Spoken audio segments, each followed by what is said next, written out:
বিসমিল্লাহির রহমানির রহিম। আমি মোহাম্মদ হাজার আলী। আজকে আপনাদের সামনে জবানবন্দি বিষয়ে একটি ঘটনা আমি শেয়ার করব।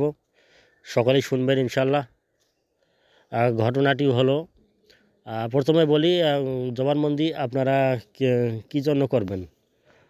দেখা যাইতেছে আপনার স্বামী বা স্ত্রীর মধ্যে মিল নাই, একজন রাগারাগি করে বা মারপিট করে, সেজন্য আপনি জবানবন্দি করতে পারবেন।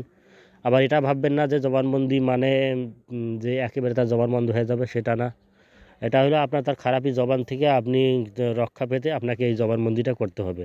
সেটা দুশমন হোক, স্বামী স্ত্রী হোক, বা যে কোনো লোক হোক। আমি আপনাদের মাঝে যে ঘটনাটি শেয়ার করব, আমি কীরকম একটা জবানবন্দি কাজ করেছিলাম, অনেক করেছি, তবে তার মাঝে একটি ঘটনা আমি আপনাদের মাঝে শেয়ার করতেছি। ঘটনাটি হলো, ঢাকা থেকে এক মহিলা আমার কাছে ফোন দিয়েছিল এই জবানবন্দির বিষয়ে। তিনি কাজও করে নিয়েছিলেন। পরবর্তীতে যা ঘটেছিল সেটাও আমি আপনাদেরকে বলবো। সেই ঘটনাটি হলো, তিনি একজনকার নাম, তার পিতার নাম মানে দিয়েছিল, মানে তার কাছে টাকা চায়। মানে কী জন্য টাকা চায় সেটা পরবর্তীতে সে বলেছে। সে কাপড় খরিদ করেছিল, সেখান থেকে প্রায় 1,20,30,000 টাকা সে লোকটা তার কাছে পায়। এবং তার কথা হলো, সে যাতে জন্য টাকার জন্য সে চাপ না দেয়, এই জন্য হয়তো কাজটা করা আমার মোটেও ঠিক হয়নি। তারপর আমি করেছিলাম।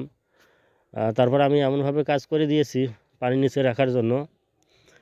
তারপর লোকটা যে টাকা চাবে সে কথাটা সে ভুলেই গিয়েছিল। টাকা যে সে তার কাছে ফোন যে দিবে, এমনি তো চাওয়া তো দূরে থাক, ফোন যে দিবে, ফোন দিতেও ভুলে গিয়েছিল। মানে তার জবান থেকে সে রেহাই পেয়েছিল।